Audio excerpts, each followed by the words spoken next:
Communicating with Immigrants, a focus on the Democratic Republic of Congo. The purpose of this project is to provide information about the culture and language of the Democratic Republic of Congo, also known as DRC. In addition, to illustrate how schools can create a culturally responsive environment welcoming students from diverse linguistic and cultural backgrounds. The information presented in this video was collected through research and a personal interview with an immigrant family from the DRC. A visit with an immigrant family from the DRC. The focus family for this project immigrated from the Democratic Republic of Congo 3 years ago.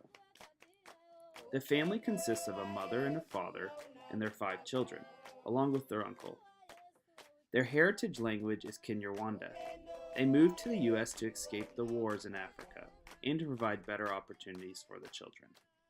The information discovered through this interview will be used to draw comparisons to the research collected and the real-life experiences of the immigrant family. The Democratic Republic of Congo is a country located in Central Africa along the Congo River. It is the second largest country on the continent of Africa. The Democratic Republic of Congo is also referred by the acronym DRC to help distinguish it from its smaller sister country, the Republic of Congo. The DRC was originally controlled by King Leopold II of Belgium until it gained independence in 1960. From 1971 to 1997, the DRC was referred to as the Republic of Zaire by the then ruler Mobutu Sese Seko. In 1997, the original name was reinstated after a change in government. This shift in government has led to civil war and corruption across the country. The DRC is a land rich with natural resources, including large deposits of diamonds, copper, and cobalt. In addition, it is home to one of the largest forest reserves in Africa. A majority of the population living in the DRC live in both rural and urban areas. These areas consist of cities and villages dispersed across the country. The Focus family lived in an urban area of the DRC. Being from an urban community, the family experienced firsthand the disorder and corruption of both the government and educational systems. Villages consist of various architectural styles and populations. Village populations range from small to large, consisting anywhere from 10 to 200 houses. Villages can be located in savanna woodlands, coastal regions, and eastern grasslands. These diverse environments have led village residents to develop specialized expertise. These specialized skills could include hunting, fishing, farming, mining, or raising livestock. The DRC is home to over 200 various African ethnic groups. The culture of the DRC reflects the diverse ethnic and religious groups found throughout the country. The culture of the Congolese is rooted in the ideas that family and community are extremely important. Members of a community often share resources in times of need or celebration. The tradition of generosity and giving is instilled into their lifestyle. Traditional African culture is present in most regions of the DRC, despite the effects of colonialism, the struggle for independence, and civil war. The Focus family supported the idea of the importance of family. The goals and achievements of the family were centered around benefiting the family as a whole. They had a collectivist view of success. The DRC has more than 200 spoken languages. The 4 national languages include Swahili, Chiluba, Lingala, and Congo. The 4 national languages are used in regional commerce and entertainment.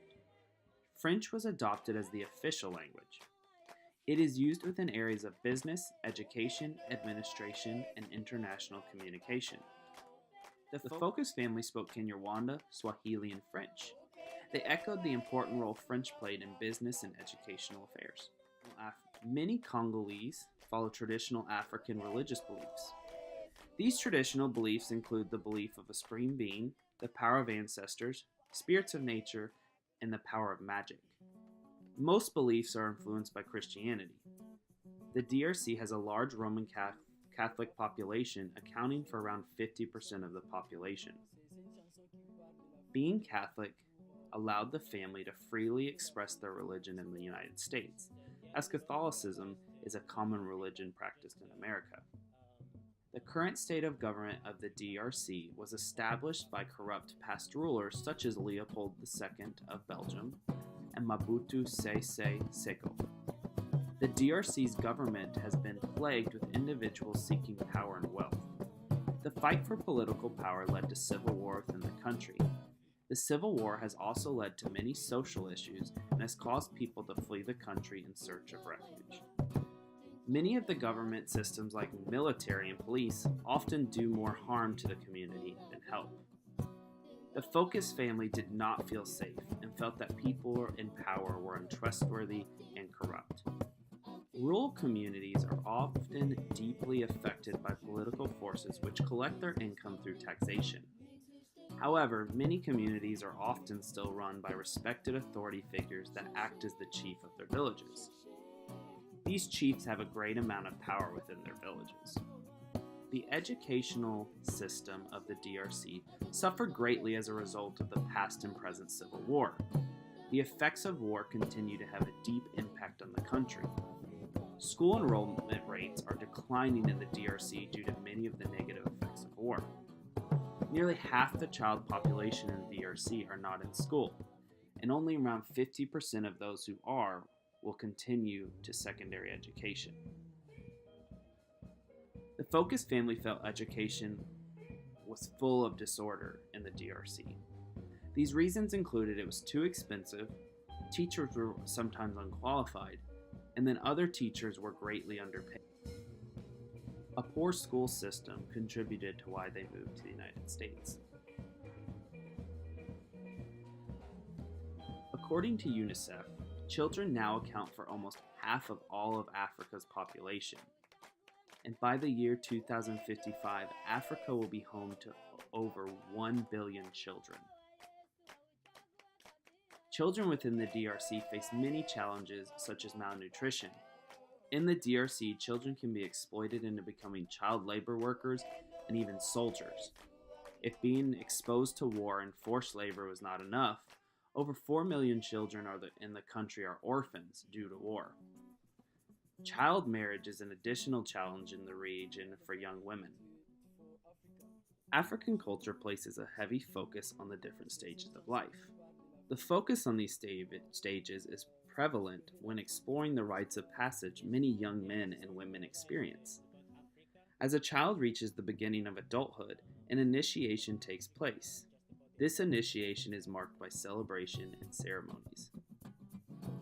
Growing up in an urban community rather than a rural village meant the Focus family did not participate in many traditional African events, such as rites of passage or spiritual journeys.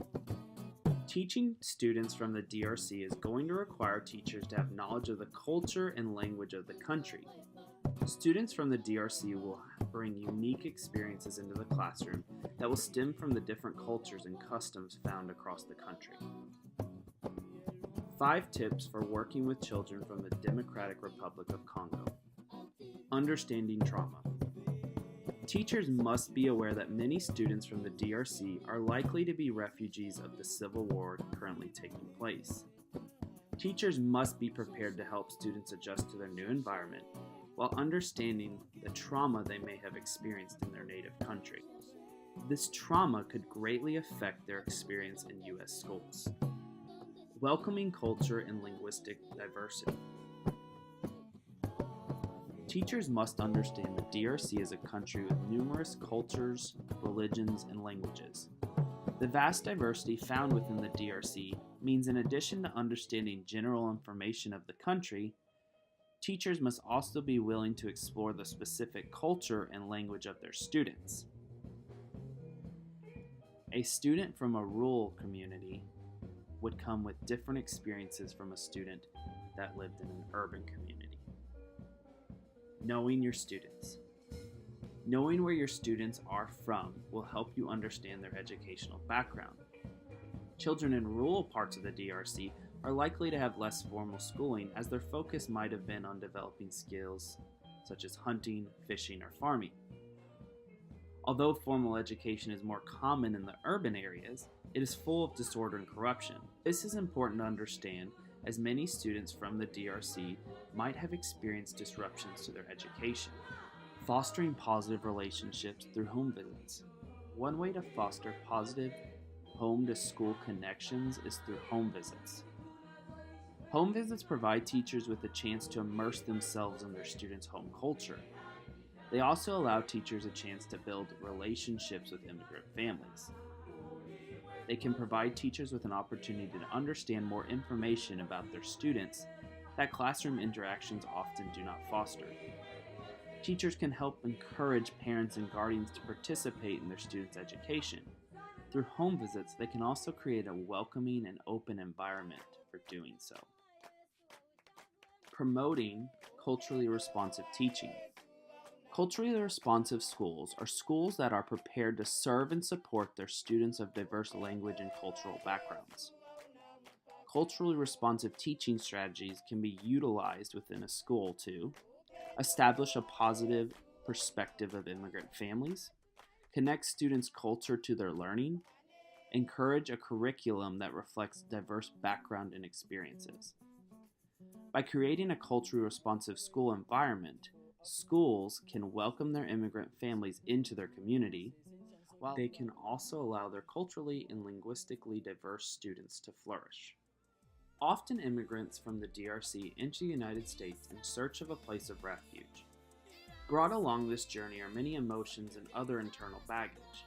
It is important that teachers and school communities attempt to understand and empathize with the experiences of their immigrant students and their families.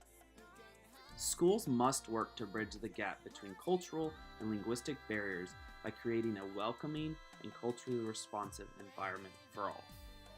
Schools must learn to support immigrant families from the DRC and understand the rich experiences, cultures, and languages they offer to their school community.